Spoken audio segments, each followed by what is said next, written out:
All right, we kind of took off on some things after reading some of this last week, and maybe we'll do the same thing this week. We'll just see how things go, all right? So this said, when you fully understand what this society did to provoke God, to release them to judgment, you will see how their actions mirror America's society today. I probably should have went back and read something else closer, but it's talking about what Jerusalem and Judah did to bring judgment upon themselves, okay? And it says what Jerusalem and Judah did to bring judgment upon themselves is exactly what America is doing right now. If the wicked behavior of God's people signaled the imminent destruction of that society, then our sinful behavior clearly signals judgment on our nation. Indeed, if the prophet Isaiah were living today, beholding the wickedness of our nation, he would cry out, "It's time to weep for your nation." History is repeating itself. Your cup of iniquity is full and overflowing. Chapter 22 of Isaiah is called the Valley of Vision. And Isaiah's message here is so clear, so easy to understand, there can be no doubt about its meaning. According to commentators, Isaiah was evidently standing on a rooftop or some other high elevation, looking over Jerusalem and the surrounding valley. What he saw was so appalling, it broke him. He wept convulsively, saying to all who passed by, "Look away from me, I will weep bitterly. Labor not to comfort me because of the spoiling of the daughter of my people." The prophet was saying, don't look at me, you won't like what you see. My heart is about to break and my insides are about to pour out. I'm sorely pained and I can't take it. My people are about to be destroyed. My heart panted, fearfulness affrighted me. My loins are filled with pain. I was bowed down, dismayed. Chapter 21, verses 4. I don't know what it means here. 4, 3. I don't think you go back here. This clearly was not patriotism on Isaiah's part. It was the burden of the Lord. And you know, it's hard to find people like that today. You know, that have the real passion for, because, tell me if you think this is true. I think it is, but maybe you have a different point of view on it. I think that sin has become so predominant in our world today, and it's so on display that we've become desensitized to it. Some things, you know, back even when I was a young Christian, that would embarrass me back then, doesn't seem to embarrass me today, and that troubles me also in my own spirit, because, you know, we should be troubled about sin. We should be troubled. I mean, shouldn't we have some type of burden concerning all the babies that are being killed? My neighbors next door, they belong to the Right to Life organization, and they have asked me if I would be willing to put up it's like a display that has booklets concerning the right to life. Well, I haven't got back with them yet, but yeah, I want one. I'll be willing to put it up here. I think sometimes, under the guise of trying to be politically correct, sometimes we become politically polluted, you know, or spiritually polluted. It's just something in our hearts. Just kind of, it bothers me that we're not more sensitive to the sinful activity, and maybe you are. You know, I feel like I am at times, but not always. Just there's certain things that go on, and you just kind of go, well, okay. But still, I wonder, you know, it's like a song the Louvin brothers used to sing years ago. Suppose you could change eyes with God for just 1 hour, and look upon this world and know all of its shame. Could you accept the great number of excuses that's made each Sunday morning when the church bell rings? And then they gave the illustration of a woman with she had a little baby, and her reason for not going to church was she was afraid the baby would cry and possibly irritate the preacher. So she decided, well, that's just not important, I'm just not gonna go anymore. And in the song, and it's, it pulls on heartstrings, but, suppose God decided to take away your excuse. And he said, you might hear complaints from people, they're in the other pew sitting, but he said, I want you to understand something, that little baby's cry will not annoy God. And I think sometimes we become annoyed at the wrong things. Absolutely. And what you ever thought, any of you? I have a thought. Give me, I wanna hear it. I was very quiet my whole life. And when I turned 30, I got a little bit more outspoken. Mhm. And then when I was 50, even more so. And I asked God for the confidence. If I overhear something, people chat within a few feet and can't help but hear. Mhm. And I've definitely asked him, and I know I've gotten very good at, don't be the silent Christian if they're talking about, oh, just get an abortion. It's, if we won't stand up for that, Right. what are we gonna stand up and fight for? Oh, because we might offend somebody with our Christian viewpoint? And that's not the, and to me, that's not the point of why we would speak up against it. We would speak up against it because we feel like it's wrong. It's Right. murder, it's against. Yes. It's against God's, creation policy, I guess, for lack of a better way to put it. Joe, you got this consternation on your face. See, I guess I don't understand, okay, the direction, what is your actual question? I guess I'm confused because, are you talking about being desensitized to sin in general, or are you talking about abortion specifically? I mean. No, I'm talking about being desensitized to sin in general. Abortion just happens to be one of those issues. But it also bothers me about the drug addiction. It bothers me about child abuse. It bothers me about spousal abuse. Those things are things that should bother us as well. It bothers me that there's so much sickness. I mean, that, people that have cancers and a lot of times the mentality, and I don't know if this is always true, but a lot of times the mentality is when somebody else is sick, the thing that comes across either my mind or maybe all of our minds is that, sure glad that's not me, and yet it could be us at any moment. But I'm always glad that, does that sound cruel? Does that sound mean, or?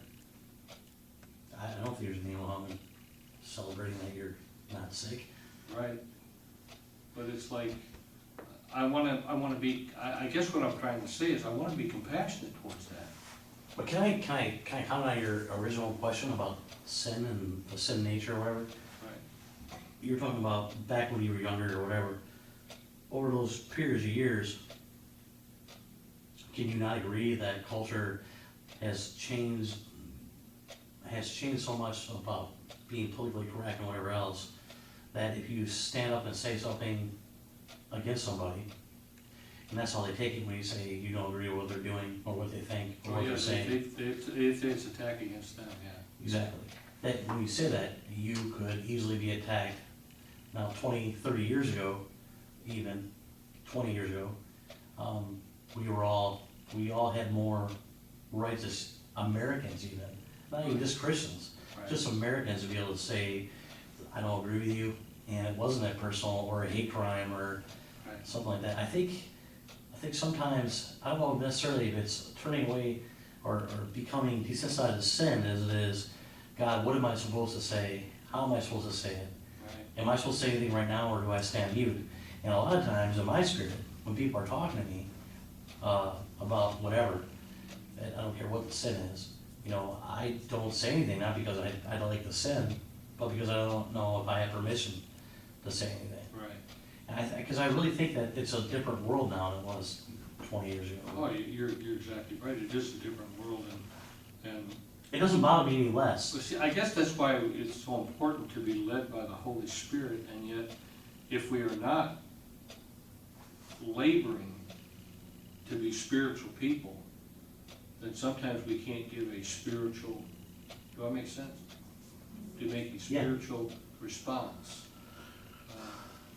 Because I think being spiritual is a job, it's something you have to work at to hear God. I mean, it's like I can't just, put my Bible on the table and think that it's gonna get in here by osmosis, I mean, that'd be great if you could do that, but because then I would be a Bible scholar and I'd have it all memorized, but it doesn't work that way. So if I'm gonna be a spiritual being, I've got to try to do spiritual things, don't I? I mean, Sure. read my Bible, spend some time talking to God.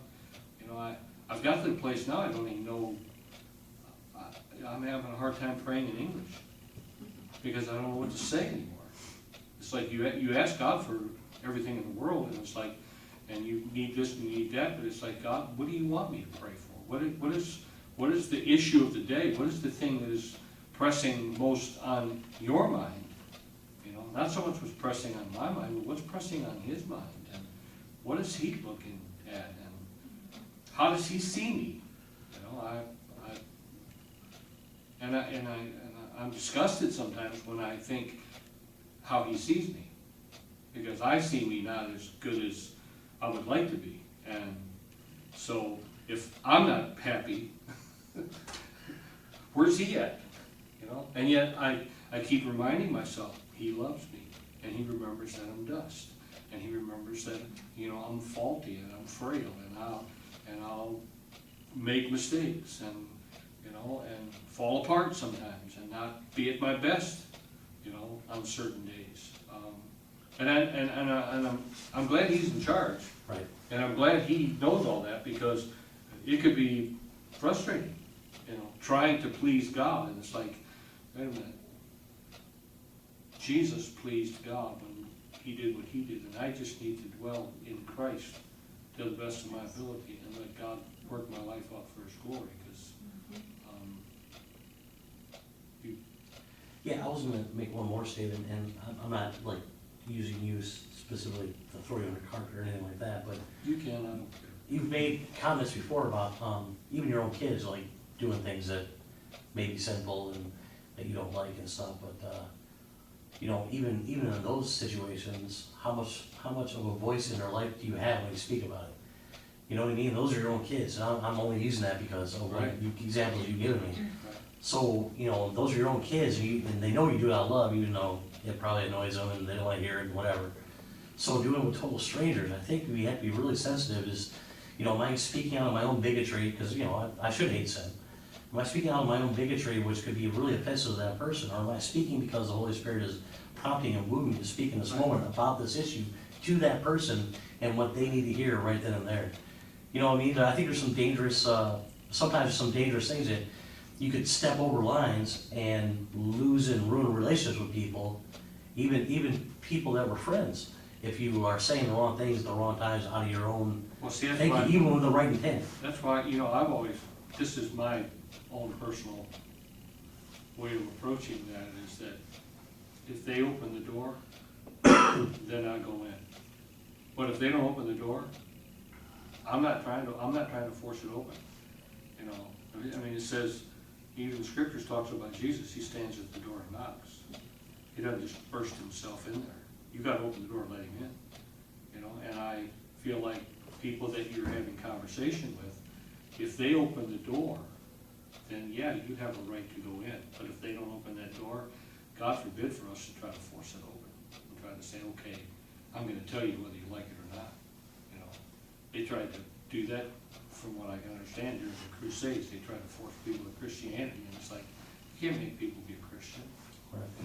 Just like you can't make people be a Muslim or a Hindu or whatever else they are. You can't make them be that. They make choices. So when you're talking to somebody about sin, then, are you talking about the sin? Or are you talking, because that to me is a symptom of the Spirit. Right. Or are you talking about the love of God? I'm just asking because I don't know how you address it. I was just curious as what your thinking of that is. That's why I'm trying to be sensitive to the Holy Spirit. I can talk about sin all day long, Right. people know what sin is, I mean, they're not dumb, it's written on every man's heart, it doesn't say just to save. So, when you approach those subjects, I mean, for me, it's a scary ground, you know what I But mean? see, that's what I just said, I don't approach those subjects unless somebody opens the If door. they say, look, I just got done beating my wife, what are you gonna say to them? You shouldn't do that? They know that. That's what I'm saying to you, how do you approach that? I don't think so, they come up to you and tell you they just beat Or their wife. they smoked a joint, or whatever they did, you know, I mean, whatever the sin is, I mean, Yeah. are you gonna tell them they did is wrong? Well, they already know you think it's wrong. I mean, so, again, so that's what my thought is that. I guess you I know, make little comments from time to time, you know, it's like I'll see a young girl come in the gas station, I'm standing there drinking a coffee or something, and she'll walk in and she'll buy a pack of cigarettes, you know, and I'll go, honey, are you old enough to smoke? Stuff like that. And I mean, don't you know that's gonna, I mean, I told a lady at the credit union the other day, she was smoking, and, you know, we've become friends over time, you know, from going in there so much, and then I got the vending machine there and all that, so I know all the girls in there, and one girl smoked. I said, I need you to stop doing that. I said, it's gonna destroy your complexion, it's gonna, and she goes, I know, she goes, I'm trying to quit, I need, it was like, I wasn't trying to, you know, tell her it was all, I mean, I used to think smoking was a sin, but I don't know if it's a sin or not. You know, I just look at it and say, it's not a good idea. That's like, you know, eating too much pig fat. It's like, I mean, they make pork rinds. You know, But do you that's think nothing what but I'm pig saying is fat. right about that, with like, sometimes we see things, we don't like it, we speak our own bigotry Oh, I'm sure we towards do. that subject? I'm sure we do, and I don't like to have that kind of spirit, because my dad had that kind. You know, he'd just tell you how he felt. You know, it's like, you know, you're gonna die, you're fat. You say stuff like that, it's like, come on, Dad, give me a break. Or, I remember June Nichols over there, hey, old woman, how you doing? She, don't call me an old woman. That's great. He was not sensitive in that area. And I told him, I can see your dad "You doing are that too. sensitive in It's that hilarious. area. You know, and, you know, we need to have sensitivity. You know, as a child of God, we need to have sensitivity to certain things that we talk about. But if the door comes open, but then you need to be like my pastor used to say years ago, you need to be like a fly. You know how a fly, you know what a fly is, right? You know how they get around you and you're going, you know, it's like, be like the fly, just step in, and if they go like that, then step back out, you know, don't keep pushing your way in. But if they let you in, I mean, if the fly lets you, you let the fly land on you, you're going, oh, wow, that's a pretty cool fly, look at the wings on that thing. I mean, it's like, you know, it's a different thing. But I was just curious, you know, because Israel had gotten to the place that nothing bothered them. Nothing. They could do anything they wanted to, and nothing bothered them, to the point of sacrificing their children on the altars. And, you know, they had to get really, really far away from God to do that. Sacrifice I of mean, foreign God. you cannot just start doing that, and it had to be things that they become desensitized to before that time. I guess that's basically what we're trying to get around to, is that what caused them to get in the condition they were in, and they become desensitized to certain things that they weren't desensitized to before, and next thing you know, they're killing their own kids. You know, and then you know, you've read the scripture there with the two ladies, you know, come to the king, and they were arguing back and forth, and you know, and they're saying, what's your problem? You go, well, we boiled her son yesterday, we ate him, and now it's my turn, you know, we're supposed to boil her son, they were supposed to eat him, and now she won't bring him out so we can eat him. It's like, can you imagine being the king going, really? But that's how bad the famine had gotten, and it was a judgment that had come from God because of their rejection of God. They had turned their back on Him, and you know, famine can destroy people in no time. You know, and so you know, some of the things that have, you know, our country's been hit by things. Not just recently, but I'm talking about through the years. You know, we had bubonic plague, we had, you know, all kinds of stuff that came, and thank God for people that discovered serums and stuff that, I mean, polio was a big deal years ago. I mean, I remember, you know, my parents was like, you're gonna get that shot, boy. Well, I remember I got that polio shot, man, and I got a scar on my arm to this day. I mean, that thing got about that big. It was like, this is supposed to make me better? And it hurt, Yeah, you know, but thank God there was, but those things God not give men the wisdom to be able to create the serums and stuff to stop that. God could, all that stuff could have wiped us right out, you know. And I have to believe in my heart is because people got on their face, started praying and asking God for help, and asking God for direction on what to do, and God blessed them. You know, even though at times they would not even acknowledge that He's the one that did it. You know, so anybody else got something? I was just thinking some of the other stuff we were already talking about, like, something came to mind. This guy is an official, elected official somewhere, I can't remember, but he put a prayer on his own Facebook, you know, and then people are coming out saying, oh, well, no elected official should be able to express God, you know, it wasn't even his, you know, it was his own, I heard about that. yeah, His personal site, yeah. yes. I mean, Well, it's like we've got to the place now, people can't say Merry Christmas, can't say, yeah, I mean, but man, you can talk all day long about Santa Claus. I have a great praise report though, just a little funny trail. My neighbors were out because the weather was warm, and their littlest goes to the public school right in the neighborhood. And he's been reading the younger style, little Christian stories of the parables. And he started taking them to school, and the teacher approved them to go on his little reading chart. Oh, really? Yeah, and the mom next door just said, he's starting like a little kind of Bible club going on, because other kids now are bringing theirs in. And I said, at the public school, right here in the neighborhood? But you know, sometimes I know, that's, and he's just a little like. that's the way God has to do it, grader. because the adults won't do it. You know, Yeah, bring some little kid giving in. a little kid the boldness, and I thought of Joey. Right. Joey's got his little thing going on, and you know, the little guy next door. I just thought that was the coolest Yeah. thing. Yeah. All right, let me read a little bit more, see if we can't find another trail. This clearly was not patriotism on Isaiah's part, it was the burden of the Lord. Here's the picture of a man broken over society's sin.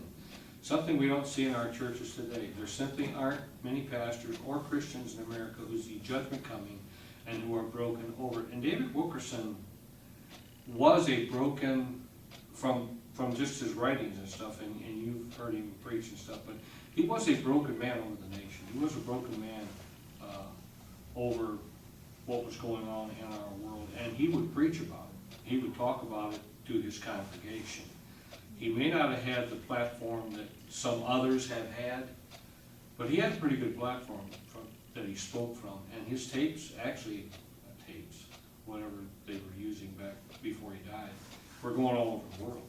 So, and he had a strong message, but it wasn't always received. And when he wrote the book The Vision back in 1973, a lot of the evangelical church labeled him as a crazy man. And yet, those prophecies from the vision, man, started happening one after the other. And now the book's been republished and put back out, and men are reading it and they're going, wow, this stuff's happening. You know, in fact, it's way past what that was. And just like this book here, you know, America's Last Call. You know, I think from what I read in Dave Wilkerson's books and his messages, I see a man that really cared. Whether people wanted to receive what he said or not, he really cared. And I think the key for us as Christians is that we have to be able to show to people that we really care. Because it's like the old saying, people don't care what you know until they know you care. And so we just, you know, and you've said it for years, Joe, it's like you gotta love people. We just have to let that love ooze from who we are, you know. And sometimes that love will cause us to bite our tongue, to cause us to wait for the right moment for God to use us in any situation, because we're trying to be His representative. See, I think what happens a lot of times is people try to be their own representative because they're trying to build their own kingdom, but it's like, no, we're trying to build his kingdom, so we have to do it his way. Just like when Moses was building the tabernacle, he told Moses, make sure you do it according to the pattern, don't change it. Don't do anything different, you just do it like I told you. And I'm sure that there was guys that come along barking in Moses's ear. I mean, the scriptures are kind of silent on it, but I'm sure there was some that bark in his ear. Well, why are you doing it that way? Well, why do we gotta do it this way? You know, well, why, and then you got Aaron and Miriam thinking, you know, hey, What's the difference between us? yeah, What's you we do come out of the same family, you know, and then you got Korah and Dathan and Abiram, and they're going, hey, we got as much authority as you do. And it's like, okay. And it's amazing, and then we talk about it, every time Moses had an issue, he just fell on his face. Said, okay, God, what do I do here? Because I don't know what to do. And if it's true, show me, you know, that's the Right. thing. Right. Yeah, it's like, you have to come to that place, it's like, if you said something about me, is it true? Yeah. You know, I remember my Yeah. sister said something to me one time, and it angered me. And after I thought about it, I thought, well, am I really like that? Because if I am, I need to fix it. I need to change it, you know? And even if I'm not like that, if that's her perception, then I need to try my best to change her perception by the way that I conduct myself or the way that I act. Because, you know, people sometimes will say things to you and we don't take it to heart, you know? What is that, open rebuke is better than secret love? Isn't that how it goes?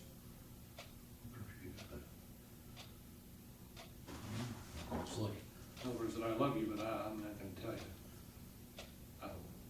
I've heard that somewhere. yeah, open review. I think Pastor Chris quotes that from time to time. But can I say one thing about Dave Wilkerson? Yeah, He had no desire whatsoever to ever go to New York City. He was very happy being a pastor in a little small town in Pennsylvania. But it was a brokenness over wanting to be obedient to God. And he kind of reminds me of Moses in this way, is that Moses was always broken in some way or another when I was reading, you know, things about him. right. And, you know, he's obviously, he always wanted to be obedient to God. But his love for people, his people, was so much stronger than his own love for his own life. And that's kind of reminds me of Revelation 12:11, where it says, and they will, you know, not love their life until their death, because everything else means so much more to me than me. Right, You know, and everything else would be God and people, you know. right. And that's how he was, and that's how David Wilkerson really was. And when you hear, if you ever heard him preach or seen videos of him preach, I mean, you can see the brokenness in him as he's preaching. He doesn't want to do it. You can tell he doesn't want to say what he's saying, but he feels obligated to be obedient and has to. You know I've what I heard mean? you say that many times, it's like, I don't really want to say this, but this is what God's given me, and this is what I have to say, and, Yeah, it's hidden love, and it's Proverbs 27:5. so. And David Wilkerson had some people that were around him in his early ministry that really spoke volumes into his life. Men like Leonard Ravenhill, which was a Scottish preacher. He wrote several books. He's passed away now. He wrote several books that I read all of his books back years ago. And then he had, you know, the influence of William Gurnall from Christian and Complete Armor that was influencing his life in a certain way. But he was always a, you know, a go-getter. God sent him to New York, to the games. That's how he ended up in New York the first time. And then the ministry grew to a place where they ended up in Texas, you know, in Lindale. And they had a ministry down there. He had kind of like a ranch down there. Leonard Ravenhill lived down there, and Keith Green lived down there, and these guys that were Jesus people.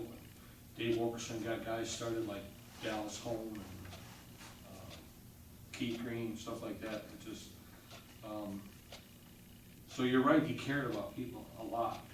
And he wanted to tell them the truth even if they didn't like it. I mean, he didn't like it. He still felt the urge to be obedient. Well, you know, it's got to be hard to be a guy like Jeremiah or a guy like Isaiah. When you read what they wrote, it's like, I don't want to say this. You know, it's like, really, God? This is what you want me to say? I mean, even though you know it's going to get me beat up or it's going to get me thrown in jail, the Apostle Paul, the same way. You want me to preach this gospel and yet it's going to get me thrown in jail?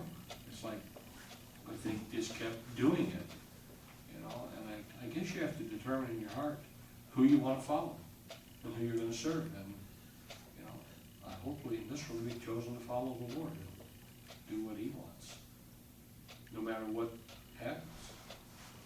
You know, I was talking to my neighbor the other day, we were talking about the abortion issue, and I said, you know, I've been on a couple of marches, I said, but it's been years ago. I remember almost everybody in this church, we went to Wyandotte one day to an abortion march. We were marching against abortion. You know, and I mean, we were going down Biddle Avenue, and I forget where we ended up, down to Bishop Park or something, but it was like, we were going to stop abortion, but it's not stopped. It's because men's hearts are black, and they're going to continue to do what they want to do. All right. Yet for a long time Isaiah had been speaking of a vision of judgment he had received from the Lord. He had foreseen a huge army, a contingent of chariots, cunning archers, powerful horsemen, men unkempt. I don't know if I want that kind of vision. Do you? I'll take whatever vision God wants to give me. This is true. But he's going to have to share this Yeah. after he sees it. Contingent of chariots, cunning archers, powerful horsemen, men on camels, all coming against the city. And now Isaiah's prophetic vision was unfolding before his very eyes. Enemy armies had surrounded Jerusalem, and a siege was underway. The noise of military movements echoed over the hills. The terrible famed horsemen of Elam and hand-to-hand fighters of Kir were marching in the vanguard. War horses groaned and grunted, their hooves pounding the earth. Chariot wheels rumbled over the countryside, churning up great clouds of dust. Infantrymen had approached Jerusalem's wall, and now they were noisily picking away at it with their spears and crowbars. It must have been a fearful, awesome sight. As Isaiah turned from his frightful scene, he looked upon the flat rooftops of the city. He could not believe what he saw. The citizens of Jerusalem were on the rooftops drinking and partying.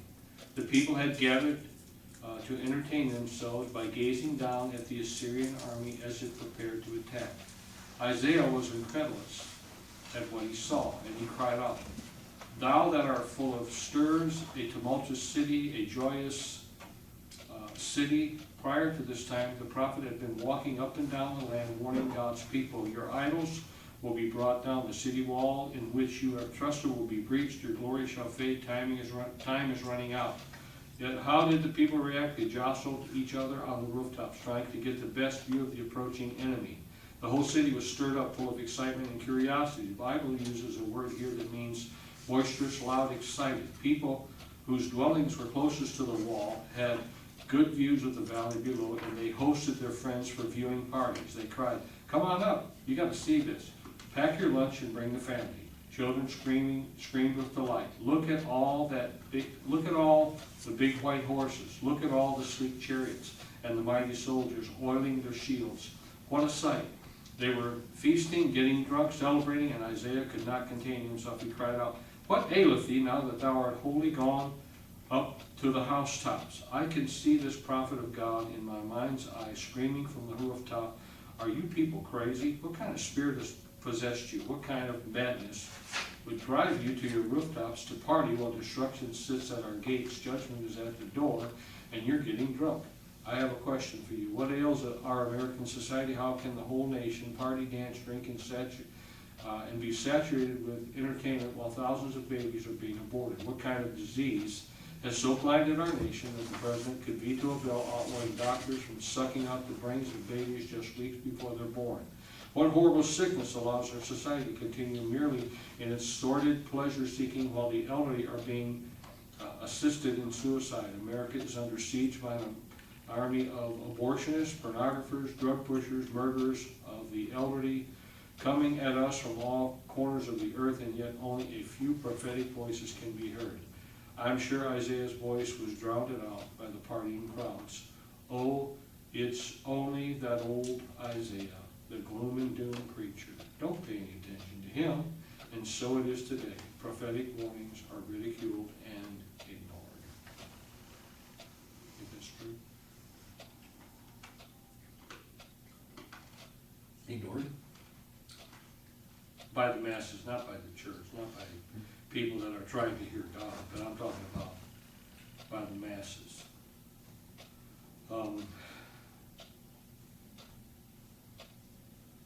I don't know of a lot of prophets, that are speaking words of judgment. The most recent that we've had in the circle that we run in is Jonathan Cahn. And yet, now he's probably being lambasted and lampooned because something didn't happen on September 15th last year. And yet, things did happen. There was horrible storms, things were happening all over our nation, and yet, it's kind of like the guy in California that said, when 9/11 happened in New York, he goes, well, I don't care about that, it didn't happen to me. And it's like, I heard about the earthquake in Ecuador a couple of days ago, and it talked about how many thousands of people died, and I went, really? And it was like, it was just a footnote. It wasn't anything that was really important, It wasn't sensational enough. No. And, what does God have to do to get America's attention? I mean, does it have to really be sensational for us to really start to pay attention? How many more storms have to come through? How many more floods? I mean, Texas is being flooded right now with all kind of rain, and usually they're dried out by now. Yeah, well, all winter long, Texas and Louisiana were Right. ravaged with floods. Yeah. It's like there's part of 75 between Tennessee and Georgia. You can't even go down it. The whole mountain just collapsed onto I-75. And it's like Did that just happen?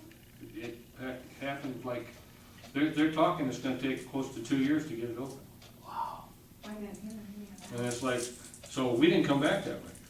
I figured, we didn't go that way, because, when we went to North Carolina, we went down the coast and went down that way. Well, when I came back, I said, I'm not going that way. I could get over there and be in the traffic jam for 3 days. Wow. So, it's, what? You look like you took something and pushed. You just look guilty. It's okay, go ahead. But, you're right, it's like if it's not cataclysmic, it's like, how long did 9/11 really affect people? According to what I read, about 3 weeks. People flocked to the houses of God, it looked like there might be a revival that would take place, and 3 weeks later, man, people were back out doing what they do all the time. And look what happened during Pearl Harbor. The United States was hit, and even Japan said, the only thing we've done is awaken a sleeping giant. And look at all of our grandfathers, they were gone for 2 years preparing after Pearl Harbor. Yeah, but after 9/11, many young men did sign up for the service, Right. but they're still involved with chasing these terrorists all these years later. Well, they go over to, after that, they went to Iraq, right? Went to Afghanistan first, and then Got rid of Saddam Hussein, and then everybody was complaining, well, they didn't find any weapons of mass destruction. Well, just what the guy was doing to his own people would have been enough for us to want to get rid of him. well, they found tons of chemical weapons that would have killed slowly many people. But then they say, well, there was no weapons of mass destruction. It's like, and so President Bush was an idiot, as far as everybody was concerned. It's like, I wouldn't be the president if you gave me the job. I don't know why these guys are even running. I don't know why they even want to be the president. Yet, somebody needs to stand up. Can I just But say we need a Daniel in the House, Yeah. don't we? Don't we need a Daniel in the Senate to stand and say, listen, this is what's gonna happen? Well, we don't have those guys either. Yes, sir. The difference in my opinion between World War II and Pearl Harbor and what happened at 9/11 is it was a country and their people that came and attacked, Hawaii and Pearl Harbor. This was a terrorist group that was hiding, that had no identity whatsoever except for themselves. It wasn't like it was the Afghanistan and terrorist group or whatever. It's kind of hard for people to get up and want to go and kill a bunch of, or fight a bunch of people in a country when it wasn't a country. You know what I mean? It was like, it's a totally manipulated thing. I mean, it's totally satanic. The whole terrorism thing is, but I was just saying, I wasn't correcting you at all, because you're right, the attitude in the country was totally different back in the 40s than it is now. Yes, yeah, all Americans. All Americans, did everything right. they could together.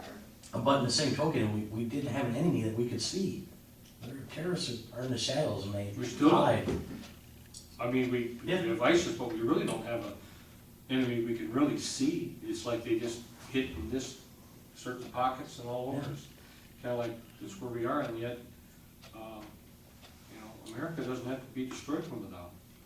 Oh, no, Mhm. or It could be- happening within through the internet. Well, it can happen within, or it can happen from above. I mean, you know, things can happen. I mean, storms and stuff can wipe out. I mean, just that earthquake wiped out, Yeah. I forget the number, but it was in the thousands of people. And that's the ones they knew about. There Well, was hasn't those- the flood in Texas too killed people? Oh, I don't know about the I flood in heard Texas. about a lady falling herself found to her husband. Yeah, I don't know about that. And she said, I'm really in some trouble here, but she did drown and died. Really? Yeah, 3 children, and he sounded like he had an Indian accent. So I don't know. And I don't want to sound like a gloom and doomer either, because I feel like Jesus is still on the throne, and he's doing everything in his power to try to get our attention if we could just wake up and look and see it. You know, I believe he's blessing his people, those that are really hungry for him. I believe he's still He doing is, glorious and wonderful things in their lives. absolutely.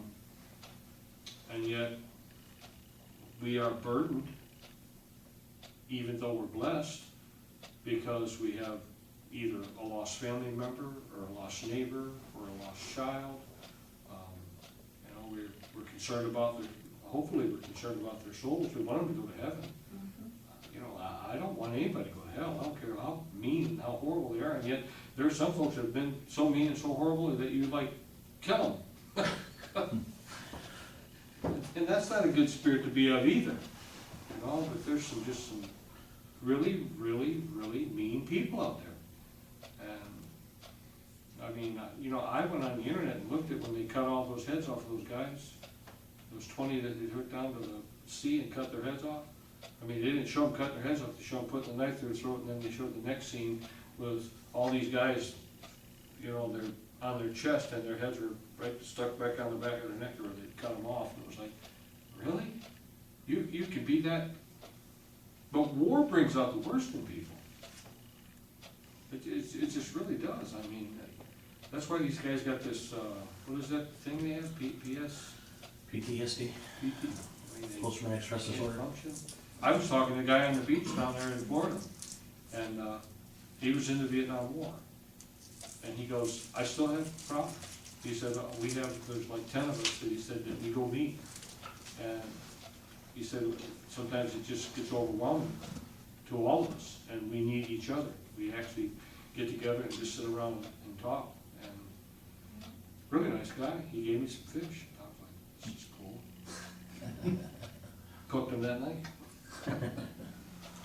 But the abortion thing too, it's like, they just gave that girl life in prison for letting her newborn die. But yet, if a couple months earlier, if she would have just aborted it, it's not even a crime at all, Right. you know? It don't make sense, does it? No, not at all. You know, I don't.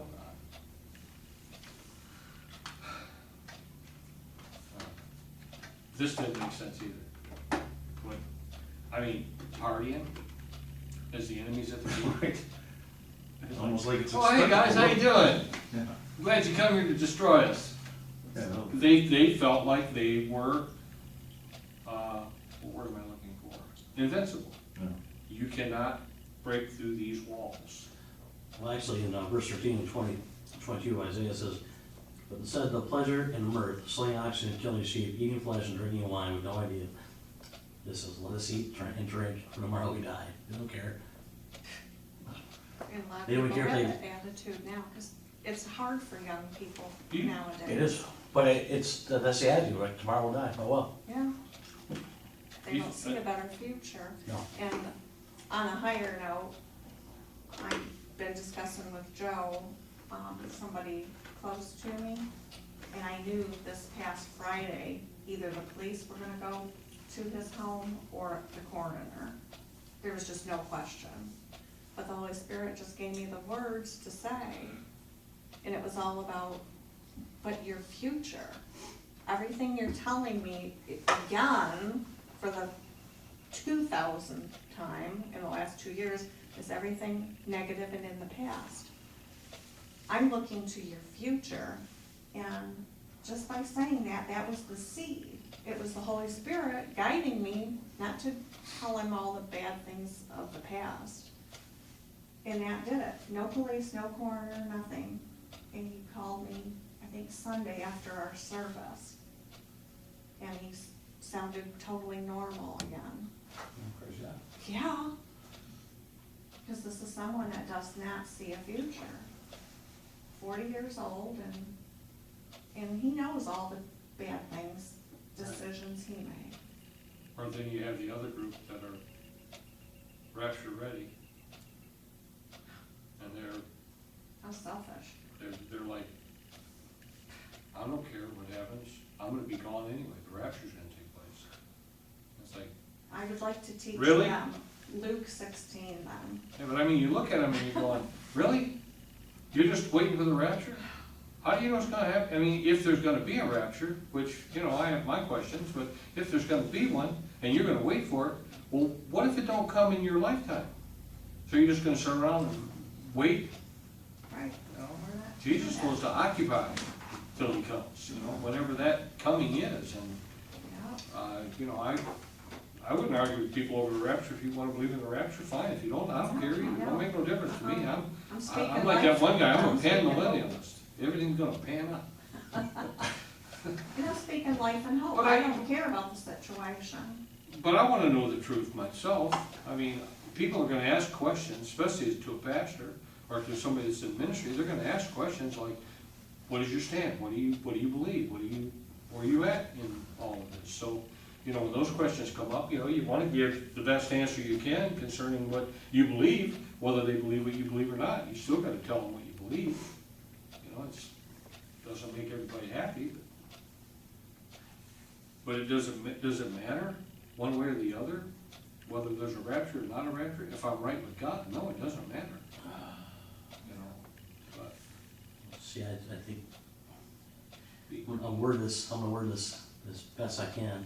I think that's just one of the many distractions that are out there that causes or gives us reason to not like people. You know, because if I believe in a rapture, I don't believe in a rapture, it doesn't mean that I should or shouldn't love you or right, think you're going to hell or Right. whatever. right, Yeah. You know, some of those mental distractions. You know, and I think that we so worry about doctrines sometimes and make sure the doctrine that we're following is correct. We forget this is all we can keep. right. You know, and Jesus, Jesus says that to love God, to love your neighbor like you love yourself, and all the commandments saved on those, Yeah? then it doesn't matter if there's a rapture or not a rapture. No, no, no. And What that- matters is the love. Isn't that why we have to put aside our prejudices about denominations? That's why you put aside our prejudice about even sin. That's what I was telling you earlier. Right, You have to make sure what you're saying is going to speak love right, and not just, you know, not whatever. You should, because you're a cross-dresser, you're gonna burn in hell. Well, all right, thanks a lot, you know, or whatever it is, you know. I don't And I have that situation. I don't disagree with you, I as feel well. like you're right, it's like we do need to be that way, as far as, I think the hardest thing for all of us to do is admit to the fact that we're bigoted and we're slighted in the way we think about everything. We all have our glasses, our filters, about how we look through things in life. And if we think that the only way we look through things is the way Jesus looked through things, we got it all wrong, just right off the bat, you know what I mean? right, And that's why, like, if someone has a charge or a rail against me, I should be like Moses, saying, oh, you know what, there's probably his fault in me in that. You know, please God, if that's true, Right. show me, reveal it, and get rid of it. right, You know, I don't wanna be bigoted towards people, I don't. But in the same token, when it comes to sin or seeing people display sin or say that they accept a whole, like, same-sex marriage, whatever, You have to, those are real dangerous things, and I don't like any of that stuff. You know, so how do you talk to those people who already think that you're wrong to begin with, and they know you're a Christian, and they still wanna see if you're gonna love them? You know, it's almost like a test. I mean, what is it you say? I mean, you really have to be listening to God at the time. You can't just Yes. say, I Yes, think you all do. gays are gonna go burn in hell. Take care, please don't touch me. I don't want this stuff on the way out. You know, I mean, what do you say? Yeah, you do, listen to the Holy Spirit. You have to, and you know, kinda, cause like I've been thinking about your question about sin, and I'm not desensitized to it at all. I'm different in how I approach the subject with sin with people though. Right, I am a lot quieter, not because I'm desensitized, right. because I wanna make sure what I'm saying is coming from God, not coming from Joe.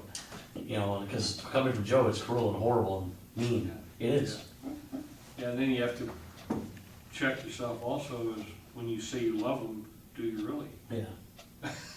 Or you just say it to say it because you know you're supposed to. Yeah, Yeah. well, yeah, because it's like, if it doesn't come from him, that love doesn't flow from him through us to that person, then it's not real anyway. And they know it. Even if we tell them, And they know it. yeah, So so, that's stupid. you know, we give them, Yeah. you know, I know some people that are gay and lesbian and whatever, and some of them are in, you know, part of our family, you know, in distant places, and it's like, you know, when I see them, it's like, I just try to hug them and tell them, you know, hey, I don't beat them over the head with the Bible or anything else, but I just, they have to know. Yeah. I mean, it's like, you know, I don't believe in what you, my daughter-in-law sometimes, you know, or I've had people say to me, well, I was born that way. And I look at him and say, well, what are you trying to tell me? God made a mistake? He didn't know what he was doing? He decided that you were supposed to be a man, but you think he made a mistake because now you're a girl? It's like, I don't think God makes mistakes. I think our thinking gets perverted, Sure. and it starts going in a direction that God never intended, but, you know, and only the Holy Spirit can draw those people back in. I mean, but it's like trying to win a person that's in Catholicism over to Protestantism. It's like, what they believe, my friend Elaine, that lady that I tell you about that was losing her sight and she's driving, that lady is as Catholic as they come. She goes to church 3 or 4 times a week. You know, she'll bring me cards. Here, we got a special prayer for you because I heard you weren't feeling too well. So, what do I look at her and say, Is you that going to lady- hell? Is that the lady that gives you lemonade and stuff too? Yeah, She's awesome. yeah. She is. She's But very how do you look at her and say she's not going to heaven? Yeah, exactly. You know, it's like,